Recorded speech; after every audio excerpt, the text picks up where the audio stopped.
Hello, and welcome back to Matters of Mind. I'm Thomas, and today I'm going to be reviewing the origins and history of consciousness. While you're here, if you can like and subscribe, I'd appreciate it. Now, just to introduce you to this book, it is written by Erich Neumann. Erich Neumann was a student of Carl Jung. So you can hear a lot of echoes of what Carl Jung discusses and his ideas of how we come to understand unconsciousness, consciousness, and how they interact. Now, also important to understand is he wasn't just a student. He was probably one of, if not his top students. Carl Jung wrote in this book, the preface. And what he wrote was essentially that it's a book that he wished he would have been able to write. So that gives you a little bit of gravitas as to what Carl Jung thought of this text. As far as the content of the text, I would say it's much like taking the approach of an archaeologist. So we often see archaeologists, whether it's Indiana Jones or real life archaeologists, digging things up out of the desert or the jungle and finding pieces of pottery or just any remnants of older civilizations. And we easily accept that these things they're digging up tell us something about the people who created and used them. And then when you gather up a bunch of different things about these people, you can then make some assumptions about who they were, how they lived, etc. Now imagine doing that exact same thing, but instead of pottery, you're looking at the creations of the human mind, whether it's music, art, vision, religion, anything that the human mind has created. You're looking at that like an archaeologist, piecing it all together and coming to understand what consciousness is, and then also putting it along a timeline. That way you can have a temporal aspect to it and see consciousness developing and using that as a pathway to take you back to where it first originated. Now, as to the importance of this book, I think it's important because it gives you a way to understand humanity. Now, one of the things that separates us mostly from the rest of the animal kingdom is our consciousness and the level to which we are conscious, the way we're able to reason and analyze and look at nature and transform it into something that serves us or represents us. So if you understand the manner in which that has developed, that helps to understand humanity as a whole and why we're any different than any other animal. And I went through college. I don't remember ever learning anything like this. And in my mind, I don't think you can truly understand humanity without at least having some kind of framework with which you can understand why we're different than the rest of the animal kingdom and what makes us special. And this book does that. It gives you a roadmap to understand that, and Erich Neumann takes you along in that journey. Now, one of the things that he does is help us to understand the way that human beings have explained their origin through explaining the manner in which we became conscious. So it's not necessarily like a Bible mythology to where we are created by God and formed of the dust, et cetera, et cetera. But there is some space to understand that with respect to our coming to consciousness. And the first thing that he does is he relates all of the different artwork to one single type of art, and it's a circle. And all different cultures throughout the world, places where human beings have never been in contact with these other human beings, something that's very similar that they all have is a lot of their early artwork is can be described as a circle. And the name for that is the Ouroboros. Now, this Ouroboros you might be familiar with. You might see it as a circle with that's constructed of a snake, and the snake is eating its own tail.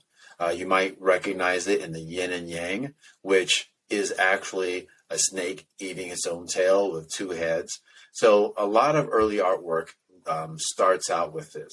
And the idea here is that the consciousness of man is the entire human world. So humanity's world is contained within that circle. So everything that develops from human consciousness upwards, all is contained within this circle. And one of the things that impressed me about that idea is that regardless of where human beings are developing throughout history at different times and different places, we all start with the same thing. And if we all start with the same thing, then it's highly likely that human development will be, we can at least say that there's one direction that all humans want to go or need to go or should go. We all have a common purpose because we came from the same orientation and we likely are going the same direction. Now, if we follow that pathway from the Ouroboros, which in itself has a lot of information in it, I don't want to take it too lightly and make it seem like it's just, oh, here's a circle, next thing. There's a lot that goes into it. He really shares a lot of the illustrations and how it develops. But one of the next things that he talks about that develops within that is the Great Mother. So he starts to show us how feminine and masculine ideas start to pull away from each other. And I think that was really important to understand because we often confuse male and female with feminine and masculine, and they are not the same thing.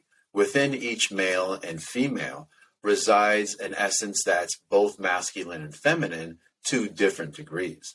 And human beings start to recognize that in themselves because they can see that the male and female are different. And they start to use what they know about male and female to project onto the world in order to help them explain the manner in which the human world lays itself out, which is why we hear things like the Great Mother or Mother Earth. We have this idea that there's a feminine and masculine aspect to material objects in the world.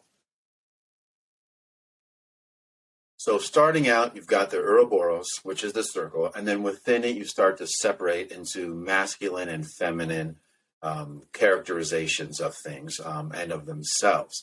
And then from there, it continues down the road to the world parents. So then you have almost like a hierarchy of reproduction, where it gets more and more exact as the art and the expression of humanity throughout time gets more and more developed, and then all the way down to individual personality types and our individual development. Now, in conclusion, with this book, it's one of my favorite books I've ever read because of the information that I gleaned from it and from the way that I better understand humanity from reading this book and the expressions of humanity. So you can really look out into the world and start to see how all of these ideas manifest in the reality that we've created for ourselves. And for anyone who's interested in humanity, anyone who's interested in evolution, and not just evolution physically of fingers and then thumbs and why opposable thumbs matter, but the evolution of what matters most, which is our consciousness. And I suppose one of the reasons that this text isn't as popular as it could be, because it's really like reading a college textbook, is that it doesn't fit in with the modern version of male-female oppression, and that is it, power and dominance. What it does is incredibly nuanced, which nuance seems to be the new N-word these days, but it's so much more interesting than simply individuals and groups of people seeking power over each other. There's an individual essence to humanity, and all of that individual essence is related to other humans. So I think it also really helps you to understand other people, really empathize with whatever it is that is inside you and recognizing that in other people. So I hope you enjoyed this quick review. I really love this book. I would read it more than once, but I've got too many books on my list that I still need to get to. But it's definitely a keeper. I've got tons of highlights, and I've got the whole thing is dog-eared which reminds me of how important all the different parts are. And it's not like up front, there's a bunch of dog ears, and in the back, there's nothing. I did it all the way through. There's so much great stuff in here. A lot of illustrations that help you visualize what he's talking about. So if you have read it or you do read it, please join us in the comments. I want to see what you got to say. And thanks again for joining. If you forgot, please do like and subscribe. It's really helpful. Thanks and have a great day.